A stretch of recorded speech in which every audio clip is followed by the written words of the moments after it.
This hospital room has been Caitlin's home for the last 2.5 months, but her school, 75 miles away, certainly hasn't forgotten about her. Caitlin Newell is a silly, normal 8-year-old who loves Justin Bieber, but she desperately needs one thing most of us take for granted. A new heart, because my old one is bad. It could be tonight, it could be tomorrow, it could be next year before she gets a heart. We don't know. Caitlin's family commutes constantly between Riley Hospital for Children at IU Health and their home in Terre Haute. Their journey touched teacher Jody Southard's heart. About a year ago, my brother-in-law had a heart transplant. So knowing Caitlin, knowing the story about Caitlin, I knew what a financial burden that is. 8 times 90, 95, 100. So while teaching her first graders at Deming Elementary how to count to 100, Miss Southard decided to try to reach a number much higher by selling her lesson plans through the Teachers Pay Teachers program.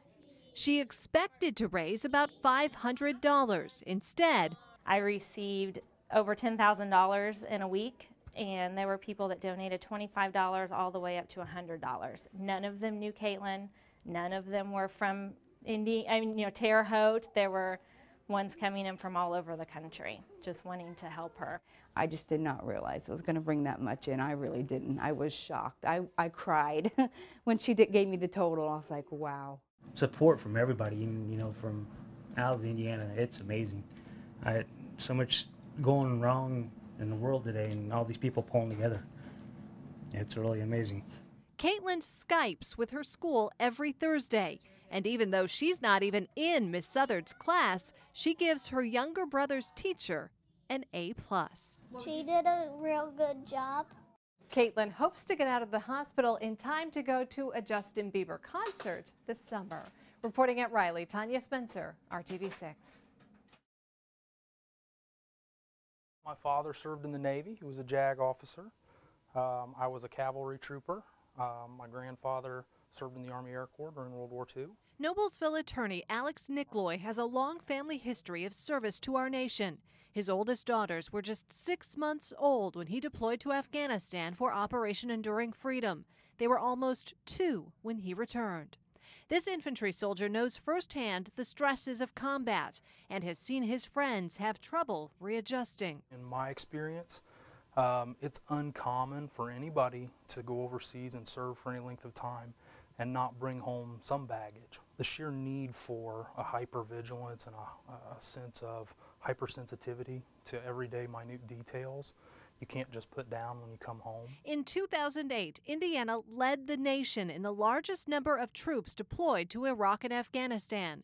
According to the Indiana State Medical Association, 1 in 8 will be diagnosed with PTSD, but the real numbers could be much higher. I've heard figures as many as 50% of soldiers presently returning from combat are presenting symptoms of PTSD. Dr. Thomas Lamb has spent decades treating and studying PTSD, which can keep returning troops at a heightened stress level and upset their sleep patterns.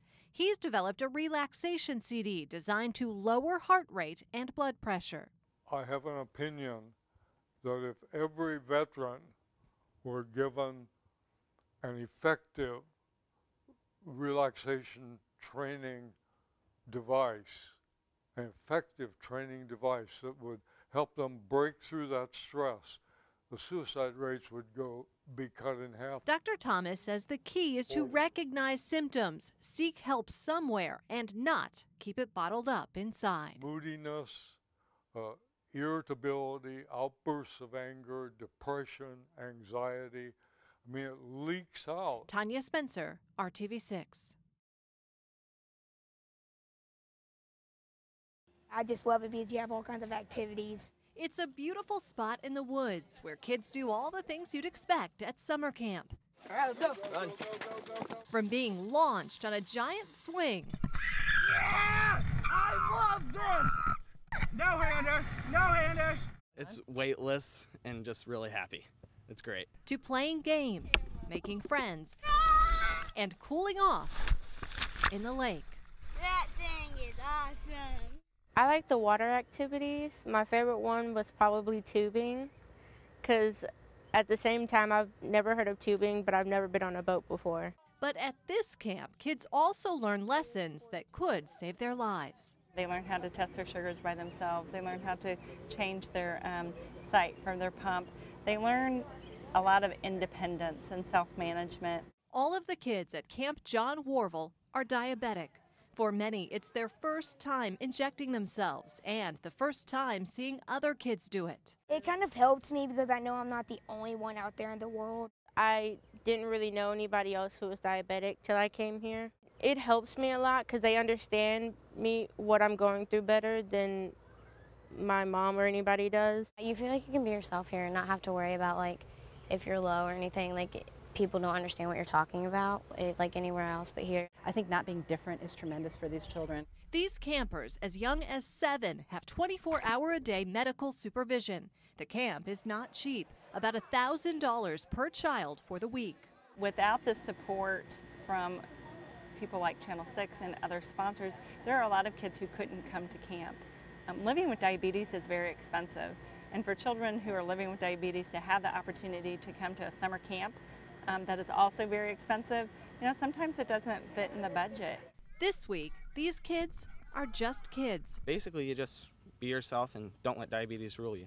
Building friendships and memories they'll always treasure. I would like to come back, and I would recommend it to other people because it is super fun. Of the 200 or so kids who come to camp here each year, more than 50% of them are here because of corporate sponsors. Reporting at Camp John Warvel, Tanya Spencer, RTV6.